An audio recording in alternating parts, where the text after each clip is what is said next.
Quinta meditación, recorriendo esos banquetes. Habíamos visto los banquetes en el Antiguo Testamento, los banquetes en el Nuevo Testamento, y ayer por la tarde nos centrábamos sobre todo en lo que dice Jesús sobre los banquetes, las parábolas sobre los banquetes. Hoy vamos a ver cómo Jesús celebra banquetes, con quién se encuentra, cómo los vive. Entonces lo haremos en tres momentos. Un primer momento, los banquetes con los pecadores, que aparecen sobre todo en los evangelios sinópticos, y la segunda parte de la mañana nos centraremos en los banquetes o las alusiones sobre los banquetes que hace Jesús en el Evangelio de San Juan. De tal manera que por la tarde nos centraremos en el banquete de la última cena para dejar para mañana los banquetes del resucitado. Jesús sorprende a sus paisanos, a los que viven en su tiempo, sus coetáneos, a la hora de elegir compañeros de mesa. En el Evangelio de San Mateo, en esos dos versículos que tenéis ahí, Mateo 11, 18 y 19, pues le acusan de ser pues una persona pues con unas costumbres un tanto disolutas. Porque vino Juan, dice Jesús, que ni comía ni bebía, y dicen, tiene un demonio.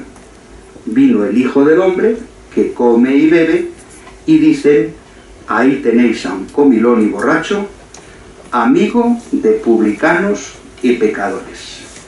Lo que escandaliza no es que coma mucho o beba mucho, sino con quién se junta para comer y beber. Jesús tiene una predilección por reunirse con aquellos que están marcados en la sociedad, aquellos que son excomulgados por su modo de vida, con los pecadores, para hacer ver que también ellos están llamados a participar en el banquete del reino de Dios, ese banquete que ya los profetas veíamos ayer, lo anuncian como un banquete universal, al que todos tienen acceso. Por tanto, os propongo que a lo largo de estas primeras horas de la mañana nos centremos en tres encuentros, en tres banquetes que celebra Jesús. Cuando llama a Mateo, sabéis que vamos a seguir el texto del propio Evangelio de San Mateo, los otros evangelistas le llaman Leví. Mateo probablemente le llama Mateo porque está hablando de él mismo, por tanto ese publicano que se convierte al paso del Señor, y cuando el Señor le llama celebra un banquete en su casa. También Zaqueo, aquel pecador de Jericó que se sube al sicómoro para poder ver a Jesús, Jesús le dice, es necesario que yo me hospede en tu casa y que yo coma contigo. Y por fin el banquete en casa de Simón el fariseo, probablemente en Betania, donde María Magdalena pues se pone a los pies de Jesús y le lava los pies y se los perfuma. Haremos la lectura del texto como siempre y luego un breve comentario sobre cada uno. Mateo 9, 9, 13, la vocación de Leví. Al pasar, vio Jesús a un hombre llamado Mateo sentado al mostrador de los impuestos y le dijo, sígueme. Él se levantó y lo siguió. Y estando en la casa sentado a la mesa, muchos publicanos y pecadores que habían acudido se sentaban con Jesús y sus discípulos. Los fariseos al verlo preguntaron a los discípulos, ¿cómo es que vuestro maestro come con publicanos y pecadores? Jesús lo oyó y dijo, no tienen necesidad de médico los sanos, sino los enfermos. Andad, aprended lo que significa misericordia quiero y no sacrificio, que aparece en el Antiguo Testamento ya. No he venido a llamar a justos, sino a pecadores. Llama la atención que el relato comienza al pasar. Es decir, Jesús siempre se nos presenta como alguien que está en camino, iglesia en camino, decimos ahora, ¿verdad? Cristo se encuentra con la gente mientras va caminando. Es el reflejo de la vida de la iglesia. La iglesia siempre está en camino. ¿En camino hacia dónde? Hacia la eternidad. Pero en nuestro camino vamos encontrándonos con el Señor, y por medio de la iglesia también el Señor se va encontrando con los que están en el camino. No nos dará tiempo a comentar ese texto, me parece muy iluminador el texto que va justo acompañando la vocación de Zaqueo, que luego veremos, ¿no? Que es el encuentro con el ciego de nacimiento, el que está sentado al borde del camino. Pues me parece muy sugerente ese al pasar. En el camino de la vida, Jesús se encuentra con nosotros. En el relato se unen vocación, sígueme y banquete, porque son inseparables.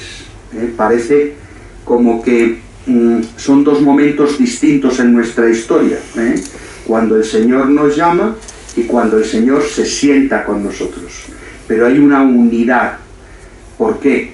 Lo veremos esta tarde, sobre todo a la luz de la Eucaristía, porque el banquete también es un banquete misional.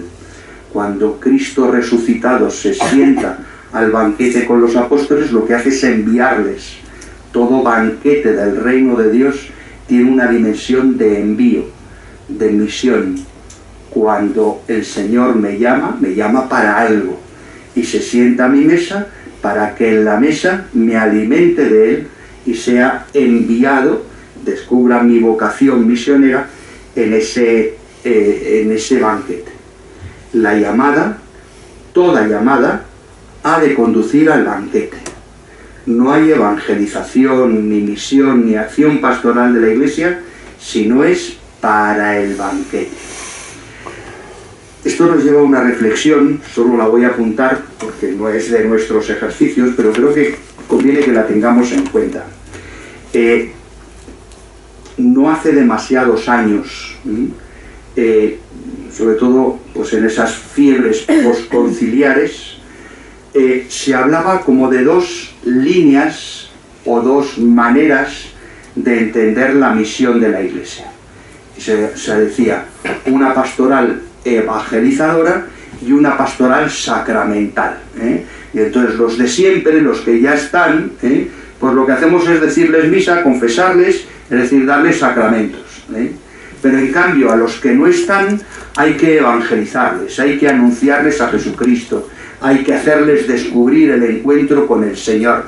Y eso lo hacemos por medio, sobre todo, de la caridad. Y entonces la misión, sobre todo las misiones, que eran, pues era un lugar donde íbamos a trabajar con los pobres, con los alejados, con los marginados, con los que no tienen nada, para que desde la acción caritativa de la Iglesia se encuentren con Jesús. Si os dais cuenta, eso es una auténtica falacia. La misión o conduce a los sacramentos o en el fondo está desvirtuando la esencia de la vida de la Iglesia. La Iglesia, ¿hacia dónde se conduce? Hacia la plenitud, que es el banquete del reino. ¿Y cuál es la manera de vivir de un modo sacramental ese banquete del reino? Los sacramentos de la Iglesia y especialmente la Eucaristía. Por tanto, una pastoral que no conduce al banquete eucarístico no es una buena evangelización. Si nos quedamos solo en ayudar a los pobres, al final, eso fue la primera homilía del Papa Francisco cuando fue elegido Papa. La Iglesia no es una ONG. Nosotros no estamos solo para ayudar a los pobres, estamos para evangelizar a los pobres. El Espíritu del Señor está sobre mí y me ha ungido para anunciar la buena noticia, para evangelizar a los pobres. Y no hay anuncio del Evangelio que no conduzca al banquete. Lo hemos descubierto estos días de una manera palpable en todos los textos que hemos manejado.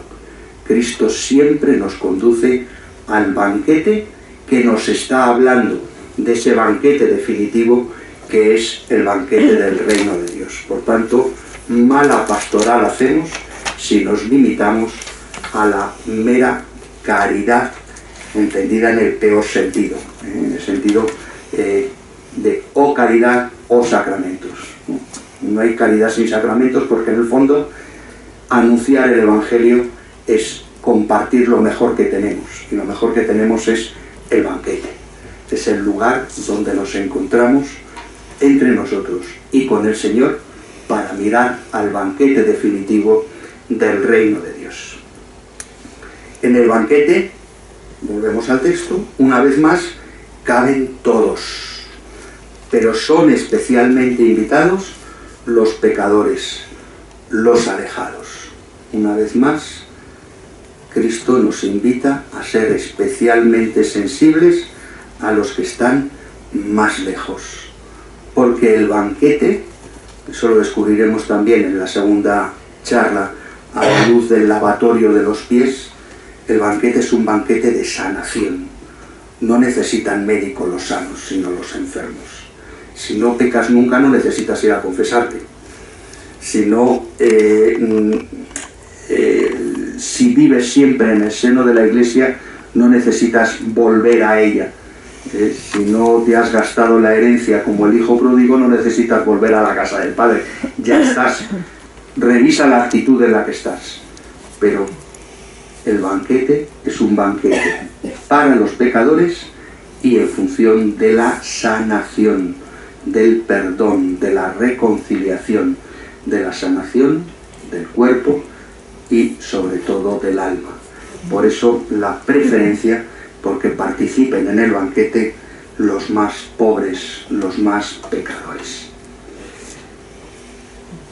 El segundo texto que os propongo saborear esta mañana es el encuentro entre Jesús y Zaqueo, Lucas 19, 1-10. Entró en Jericó e iba atravesando la ciudad. Otra vez esa idea de Jesús en camino. En esto, un hombre llamado Zaqueo, jefe de publicanos y rico, trataba de ver quién era Jesús, pero no lo lograba a causa del gentío, porque era pequeño de estatura. Corriendo más adelante, se subió a un sicómoro para verlo, porque tenía que pasar por allí. Jesús, al entrar en aquel sitio, levantó los ojos y le dijo: Zaqueo, date prisa y baja, porque es necesario que hoy me quede en tu casa. Él se dio prisa en bajar y lo recibió muy contento. Al ver esto, todos murmuraban diciendo: ha entrado a hospedarse en casa de un pecador. Pero Zaqueo, de pie, dijo al Señor: mira, Señor, la mitad de mis bienes se la doy a los pobres, y si he defraudado a alguno, lo restituyo 4 veces más. Jesús le dijo: hoy ha sido la salvación de esta casa, pues también este es hijo de Abraham, porque el Hijo del Hombre ha venido a buscar y a salvar lo que estaba perdido. Quizá también como nosotros descubrimos que no damos la talla, que somos bajitos de estatura. ¿Por qué descubre Zaqueo que es bajito? Porque el gentío no le dejaba ver. Es decir, el ser alto o el ser bajo, el dar la talla o no, muchas veces nosotros lo percibimos en comparación con los demás. Si los demás son más altos que yo y no me dejan ver, tomo conciencia de que soy bajito. Si yo llego a una comunidad viva, a una comunidad eclesial que da la talla, que acoge, que comparte, que celebra, yo descubro mis miserias, mis pobrezas. Y entonces, ¿qué hago? Subirme a un árbol para poder ver, para poder encontrarme con Jesús. Podemos pensar en nuestra reflexión sobre este texto, en nuestro trabajo sobre él, ¿cuáles son los árboles a los que me subo? Zaqueo se sube al sicómoro para poder ver a Jesús. ¿Cuáles han sido a lo largo de mi vida los sicómoros a los cuales he podido trepar para poder encontrarme con Jesús? El árbol es el símbolo de la iglesia. La iglesia es el lugar donde yo voy, a donde yo trepo, para poder encontrarme con Cristo, para poder vivir la experiencia del encuentro. Mi parroquia, los curas o las monjas con los que estudié cuando era joven, mi movimiento, mi vida ascendente, es mi árbol, es mi sicómoro, es mi refugio, es mi lugar donde me encuentro con Jesús y donde, a pesar de que no doy la talla, a pesar de que soy pequeño, a pesar de mis debilidades, me ofrece la oportunidad, acogiéndome en sus ramas, de poder encontrarme con el Señor. Y cuando entro en la iglesia y me subo a la rama, las cosas cambian radicalmente. Ahora el que está abajo es Jesús y Zaqueo es el que está arriba. Y podemos mirar a Jesús en esa escena y en mi propia escena, porque yo soy Zaqueo, y descubro que Jesús se hace pequeño, se hace bajito, me mira de abajo a arriba. No es el Altísimo a quien miro, es el que está a mis pies, es el que me mira desde abajo, implorándome hospedarse en mi casa. Toma ya. Esto es inaudito. Dios se pone a mis pies para rogarme que le acoja en mi vida. Es el Dios mendigo, es el Dios que está implorando que le abra mis puertas para encontrarme con Él. Fijaos la situación y fijaos cómo se sentiría Zaqueo en aquel momento cuando Jesús le dice: es necesario que yo me hospede en tu casa. Señor, si soy un pecador, recordad aquella otra escena de Pedro en el lago cuando ve la predicación de Jesús y los milagros de Jesús y que dice: Señor, apártate si soy un pecador.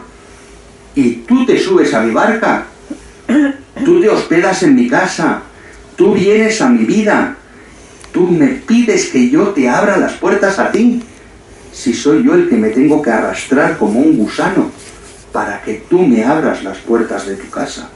Señor, no soy digno de que entres en mi casa, pero tu palabra servirá para sanarme, para llenarme de vida, para transformarme. Y eso es lo que le ocurre a Zaqueo. Es necesario que yo me hospede en tu casa. ¿Necesario para quién? ¿Para Jesús? Si es Dios, si tiene todas las casas del mundo, si está en todas partes. Es necesario para Zaqueo. Pero Dios se hace mendigo para entrar en mi casa, para hospedarse en mi vida, para entrar en mí, en mis circunstancias, en mis pecados y transformarlo en gracia. Y la gente empieza a cuchichear. Todos murmuraban diciendo: fíjate, si se ha hospedado en casa de un pecador. Esa es la compañía de Jesús, no los jesuitas, la compañía de la que Jesús se rodea, los pecadores. Y con ellos celebra el banquete. Y en ese banquete cambia el corazón. No necesitan médicos los sanos, sino los enfermos. No he venido a salvar a los justos, sino a los pecadores. ¿Y en qué se manifiesta la salvación? En la conversión. No podemos decir que hemos acogido la salvación de Cristo si nuestra vida no se convierte. no se transforma, si nuestras actitudes y nuestras acciones no son transfiguradas por Cristo.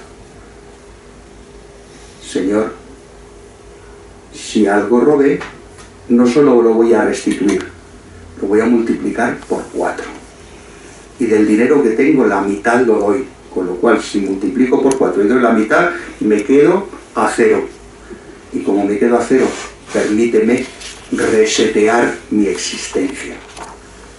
Formatea mi disco duro espiritual. Entra en mi vida. Has entrado en mi casa. Te has hospedado en mí. Vives en mí. Y por tanto no puedo yo vivir como vivía.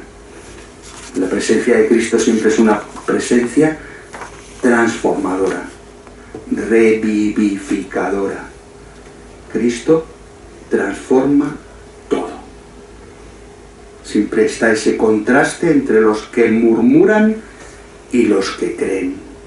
Porque creo, Cristo me ha transformado, me ha llenado de vida, me ha llenado de luz. Tercera propuesta. Lucas 7, 36, 50. Un fariseo le rogaba que fuera a comer con él, y entrando en casa del fariseo, se recostó a la mesa. Claro, comían como los romanos en los triclinios, no sentaban, no había sillas y mesas, sino que había mesa bajita, sentados en el suelo y apoyados en el triclinio para ese banquete. Bueno, pues se recostó a la mesa. En esto, una mujer que había en la ciudad, una pecadora, al enterarse de que estaba comiendo en casa del fariseo, vino trayendo un frasco de alabastro lleno de perfume, y colocándose detrás, junto a sus pies, llorando, se puso a regarle los pies con las lágrimas, se los enjugaba con los cabellos de su cabeza, los cubría de besos y se los ungía con el perfume. Al ver esto, el fariseo, que lo había invitado, se dijo: si este fuera profeta, sabría quién es y qué clase de mujer es la que lo está tocando, pues es una pecadora. Jesús respondió y le dijo: Simón, tengo algo que decirte. Él contestó: dímelo, maestro. Un prestamista tenía 2 deudores. Uno le debía 500 denarios y el otro 50. Como no tenían con qué pagar, los perdonó a los 2. ¿Cuál de ellos le mostrará más amor? Respondió Simón y dijo: supongo que aquel a quien le perdonó más. Y él le dijo: has juzgado rectamente. Y volviéndose a la mujer, dijo a Simón: ¿ves a esta mujer? He entrado en tu casa y no me has dado agua para los pies. Ella, en cambio, me ha regado los pies con sus lágrimas y me los ha enjugado con sus cabellos. Tú no me diste el beso de paz. Ella, en cambio, desde que entré, no ha dejado de besarme los pies. Tú no me ungiste la cabeza con ungüento. Ella, en cambio, me ha ungido los pies con perfume. Por eso te digo, sus muchos pecados han quedado perdonados, porque ha amado mucho. Pero al que poco se le perdona, ama poco. Y a ella le dijo: han quedado perdonados tus pecados. Los demás convidados empezaron a decir entre ellos: ¿quién es este que hasta perdona pecados? Pero él dijo a la mujer: tu fe te ha salvado. Vete en paz.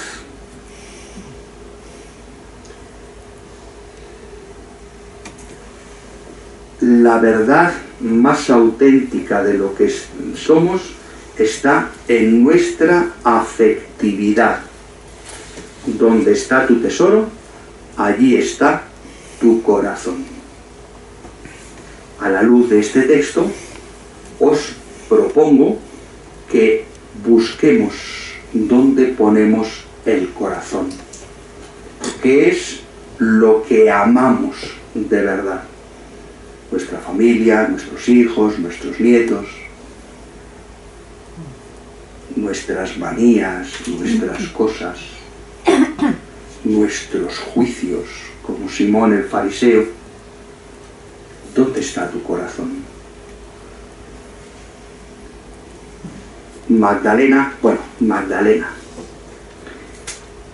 no dice quién era aquella mujer. Este texto, sabéis que hay otro paralelo que nos narra que esa unción fue en Betania y que el le ungía los pies era la hermana de Lázaro, María de Betania. ¿Por qué decimos Magdalena? Justo el relato anterior a este de San Lucas nos cuenta que acompañaban a Jesús unas cuantas mujeres. ¿Recordáis? Las 3 Marías que solemos decir, ¿eh? Y una de ellas, dice, era María de Magdala, Magdalena, pues nacida en el pueblo de Magdala, de la cual había sacado Jesús 7 demonios. Nunca ha dicho la Biblia cuáles eran sus pecados. Dice, era una pecadora, ¿eh? Bueno, pues a lo mejor era pues una mujer de vida alegre o no lo sabemos, ¿eh? Digamos que toda esa elaboración del amor de María a Jesús, pues que ha dado para mucha literatura, pues nos ha hecho entender este texto de esa manera, que era, como el relato anterior hablaba de María Magdalena, pues sería esa mujer o no, fuera como fuera, llamémosle Magdalena y supongamos pues que a lo mejor hasta era la hermana de Lázaro, no lo sabemos. Lo que sí sabemos es que luego esta misma mujer es la primera testigo de la resurrección, y eso es lo importante. Es aquella que está llorando en el huerto junto al sepulcro y se encuentra con Jesús y le confunde con el hortelano. ¿Recordáis el relato? Sea como sea, presupongamos que era una pecadora, tampoco vamos a tildarle de cuál era su pecado porque no lo sabemos, pero supongamos pues que era aquella mujer de vida alegre, pues que ha estado con mucha gente, que ha amado a mucha gente, pero les ha amado mal, ha puesto su corazón donde no debía, hasta que un día se encuentra con Jesús. Magdalena, en ese supuesto, amó mucho, pero con un amor desperdigado, amargo. Amó mal porque no amó limpiamente, porque no amó con verdad, pero con su capacidad para el amor, porque eso es lo que es innegable, que lo que hace Magdalena con Jesús es un gesto de amor. Intuyó que Cristo, aquel hombre que pasaba ante ella, era el amor con mayúscula, y lo da todo. Fijaos que los gestos que hace, que forman parte de los rituales judíos, por eso cuando Jesús dialoga con Simón, dice, tú no me has hecho esto y fíjate lo que me ha hecho ella. Cuando alguien llegaba a una casa, lo primero que ofrecían era agua para lavarse las manos y los pies. Si vienes del camino y vienes pues polvoriento, bueno, pues lo primero, lavarte. Y lo segundo, eso no se hacía con todo el mundo, pero Jesús le critica que no le haya ungido la cabeza. Insisto, eso no se hace con todo el mundo. En el Antiguo Testamento solo había 3 personas a las que se les ungía, ¿verdad? Todos lo sabemos, los sacerdotes. Para consagrarles sacerdotes se les ungía la cabeza. A los sacerdotes del Nuevo Testamento nos ungen las manos. Los profetas, es decir, los que hablan en nombre de Dios, y los reyes, aquellos que actúan en nombre de Dios. Por tanto, bueno, sabéis que ungir o ungido en hebreo se dice Mesías. La palabra Mesías significa el ungido. Y al traducir Meshiach, que es como se dice en hebreo, al griego, se dice Christos, Cristo. La palabra Cristo es el ungido, Jesús el ungido.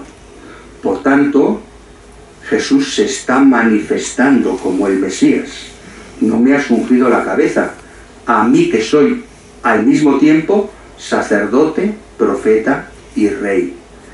El día que nos bautizaron, al ungirnos la cabeza, nos lo ungieron para que fuéramos miembros de Cristo, sacerdote, profeta y rey. Por eso somos cristianos, es decir, pertenecientes al ungido, partícipes de su unción. La Magdalena, en cambio, le unge no la cabeza, sino los pies, porque no soy digno ni de acercarme a tu cabeza, que es lo que te consagra.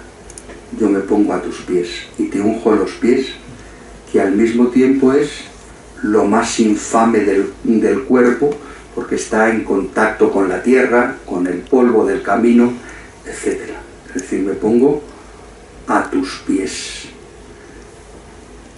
Lo recordaremos esta tarde cuando hablemos del lavatorio de los pies, pero ese gesto de lavar los pies era el gesto más humillante en la cultura hebrea y en la cultura romana.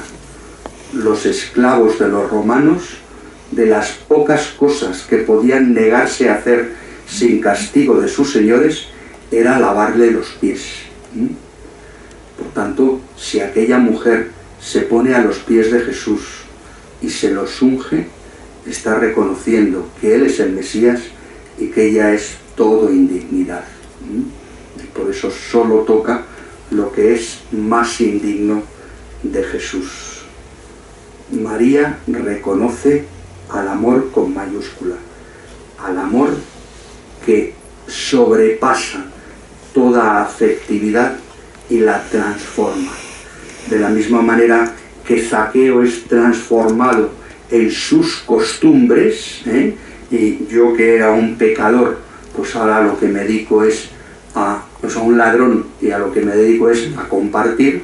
Yo que soy una persona que me ama, que ama mal, lo que dejo es que tú, que eres el amor con mayúsculas, transforme mi amor. Y yo, que amaba a los hombres desordenadamente, solo voy a dedicar mi vida a amarte a ti, que eres el amor con mayúsculas. Es el desposorio de la vida consagrada, de aquellas mujeres que se consagran y que consagran su virginidad a Cristo por puro amor a Dios. Y por tanto, de alguna manera estamos viendo aquí los ancestros de la consagración a Cristo, pues desde el afecto y desde los desposorios. Y recogiendo en ella todo lo que quedaba de amor, lo expresó intensamente, derramando sus lágrimas y su perfume a los pies del Señor. Nosotros, ¿a qué estamos llamados? Pues a vivir intensamente con afectividad, aunque eso suponga que vivimos a la intemperie. Muchas veces, para mí es algo que por una parte es motivo de acción de gracias y por otro lado me hace más misericordioso. Ya me encuentro con compañeros pues que ponen el corazón donde no deben, y que, bueno, habiéndose consagrado al Señor, pues meten la pata y pues se enamoran de la fotógrafa de la parroquia o de la catequista y en el fondo digo, ¿por qué pasa esto? Pues fijaos, yo creo que pasa no por maldad sino por descuido. Pero al mismo tiempo creo que aún así merece la pena. Me explico. Yo creo que todos tenemos en la vida experiencias en las cuales nos hemos volcado en amar a alguien, en tratarle con toda la generosidad del mundo, en darle nuestra amistad, en abrirle la puerta de nuestra casa, de nuestra vida. Y nos han fallado. Y eso nos ha llevado muchas veces como a blindarnos, ¿no? Que si me han hecho daño en el corazón, mira, no voy a volver a meter la pata en darme tanto, en abrir las puertas de mi vida a cualquiera. Y nos hacemos huraños, nos hacemos raritos. Digamos que por no amar mal, dejamos de amar.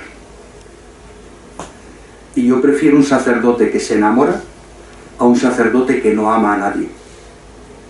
Y cuando hablo de un sacerdote lo hago porque es muy llamativo o muy significativo, ¿no? Pero pasa en el matrimonio, pasa entre los amigos, pasa... Podemos meter la pata y enamorarnos de quien no debemos. O vivir entre dos aguas, ¿no? Vivir una doble vida. Pues fijaos, a mí eso lo que me genera es ternura, porque esa persona está intentando amar y ha metido la pata, pues porque ha amado mal. Pero me preocupa mucho más quien se ha creado un caparazón tan importante que al final no ama a nadie. Y nos encontramos en la vida de las parroquias, en la vida de las comunidades, gente que con tal de preservar su castidad, al final son figuras de cera. No son capaces de empatizar con nadie, no son capaces de abrir su corazón a nadie, no son capaces de escuchar a nadie. Sacerdotes, religiosos, religiosas, que hacen su función maravillosamente, impecablemente, pero sin corazón. Pero eso pasa en la familia, eso pasa con los amigos, pasa con la gente con la que nos juntamos en vida ascendente. Hay gente que lo da todo y muchas veces se equivoca porque se aprovechan de ellos.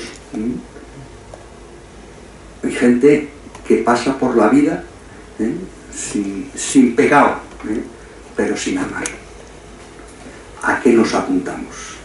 Yo honestamente prefiero a las magdalenas. Prefiero gente que ame aunque meta la pata, que gente que no ama nunca. Y en nuestra iglesia es preferible gente que se da aunque se equivoque, que gente que no da nada más que dinero o limosnas. No se trata de eso. No se trata de dar lo que tengo, se trata de darme yo. Es lo que os digo ahí. Vivir con intensidad, con afectividad, es vivir con el corazón a la intemperie. Me pueden hacer daño y me puedo equivocar y amar mal, porque no siempre nos apegamos limpiamente a las personas y porque nos exponemos más fácilmente a ser heridos por los demás. Pero la respuesta de Cristo es decisiva. Se le perdona mucho porque mucho amó. Es preferible tenerse que confesar todos los días por haber amado mal que tener que confesarse de no amar nunca, porque eso sí que no tiene remedio. Tu corazón se ha quedado paralizado, tienes un corazón de piedra, y eso solo un milagro puede transformar un corazón de piedra en un corazón de carne.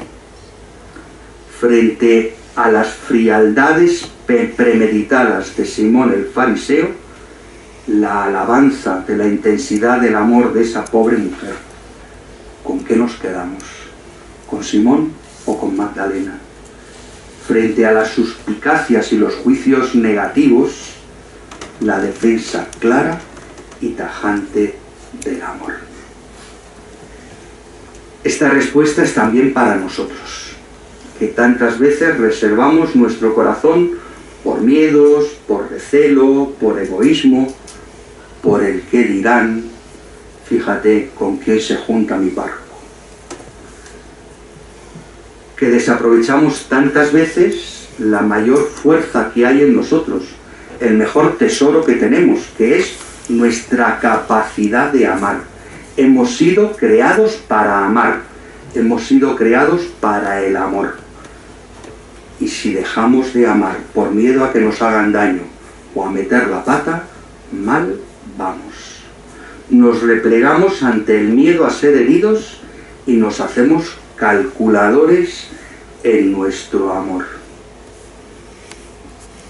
Si Dios es amor y el mandamiento de Jesús fue el de amar, no podemos soslayar nuestra vocación de reconocer, estimar y aprovechar esa definitiva verdad de nuestra vida y de nuestra persona, que es la afectividad.